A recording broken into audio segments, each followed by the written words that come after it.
aligning myself, aligning myself more with the literary nature of this program, I guess, but because I unearthed this really old article, essay thing that I wrote for a now defunct Queer Interest magazine about the late, great, magnificent Cecilia Gentili, and as such, I wanted to do this piece, even though it was kind of a very, of the time, essentially trying to get people to go see her show. So this was about the solo show she did at Dixon Place called The Knife Cuts Both Ways, and I'm just going to read it for y'all. And also just a little tidbit is that if I were doing a song, I would do the song that I mentioned in here, which I've been singing all month ever since.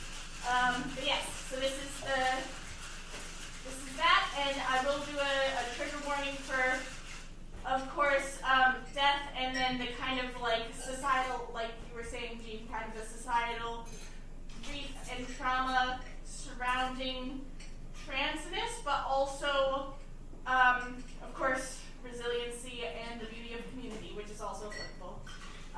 Yes, without further ado, so yeah. Since becoming aware of her work through the 2017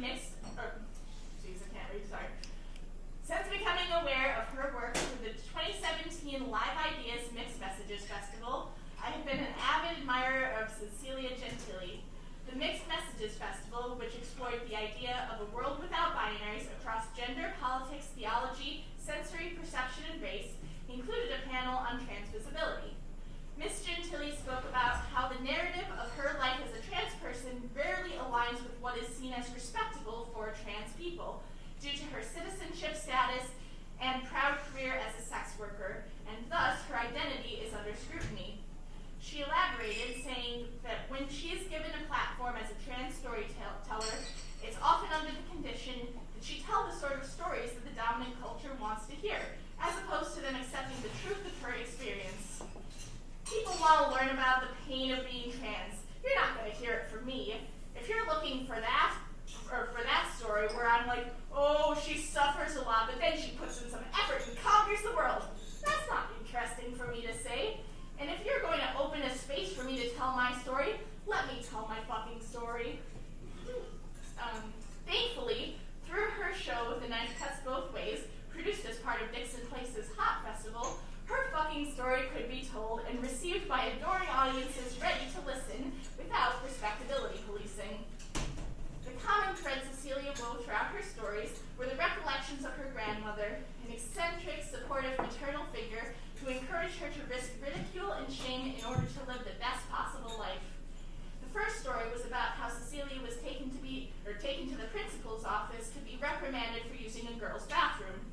She didn't understand their problem, so the principal, trigger warning for CSA type things and weird cis fuckery with genitals. Anyways, she didn't understand their problem, so the principals and teachers showed 6-year-old photographs of genitals and insisted she describe which genitals correlated with male and which with female.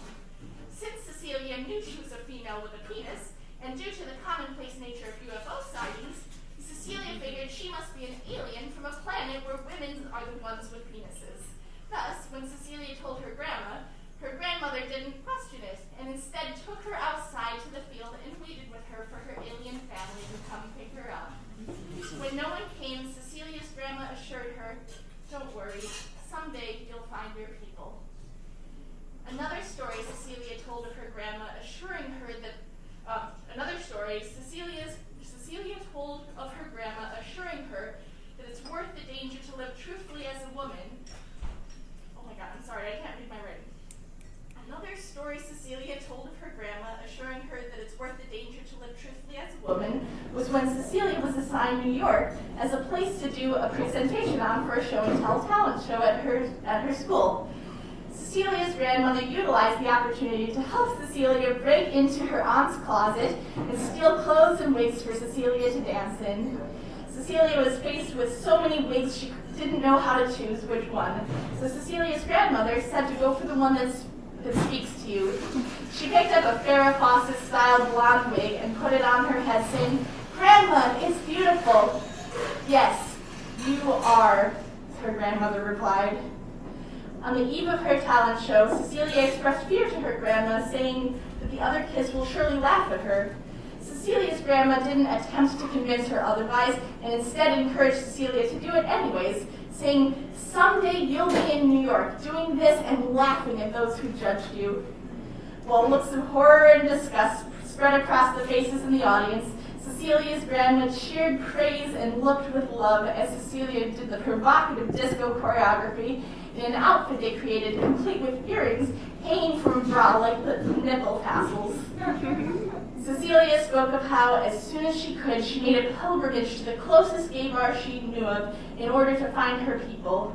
There she found a trans woman she looked up to and aspired to be like, and immediately latched onto her in a frenzied plea of, "Help, how do I be like you? I want to be a woman too!" To which the trans elder insisted,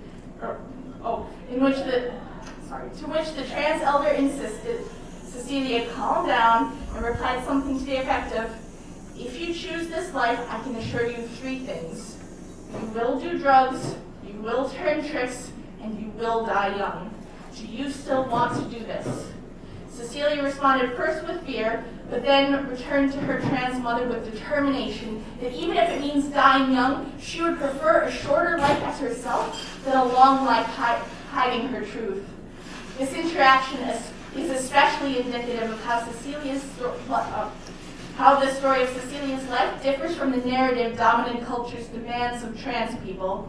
Instead of responding to this warning with an empowering speech about how things shouldn't have to be this way and how she was determined to defy her fate, Cecilia instead spoke of her actual reaction and the sacrifice she'd be willing to make in order to be herself.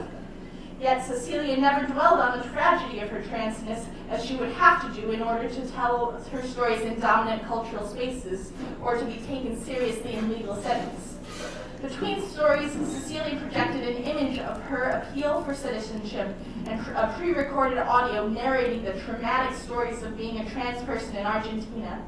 As the hints of abuses and horrors she dealt with were brought into the space, they were drowned out with the audio of the song Gloria by Laura Branigan, which she danced to, as the documents were overtaken by projected images from glamorous photo shoots Cecilia modeled for. The final story Cecilia tells is that of moving to New York City to be a porn star, buying glamorous clothes and falling in love, and calling up her family back in Argentina to tell them of her new life.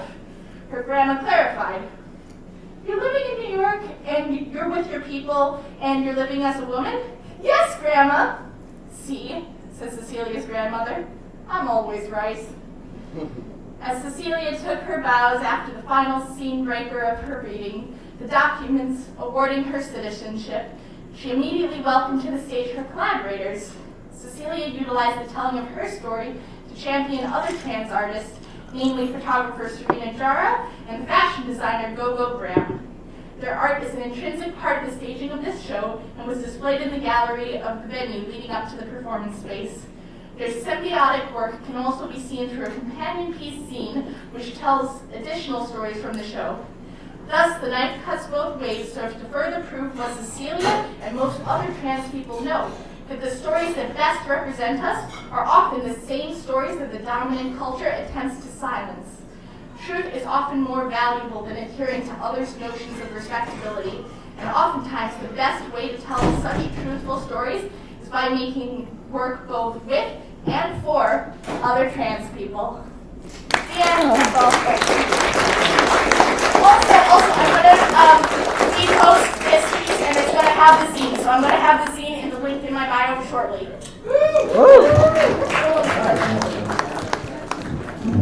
Thank you very much.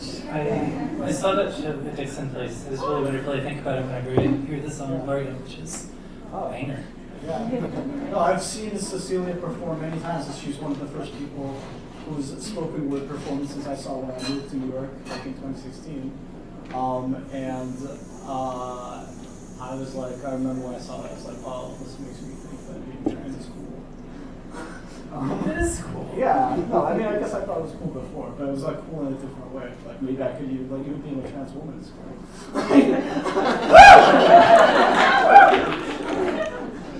I guess those are the normal. Let's give a round of applause for Cecilia. That was a really I'm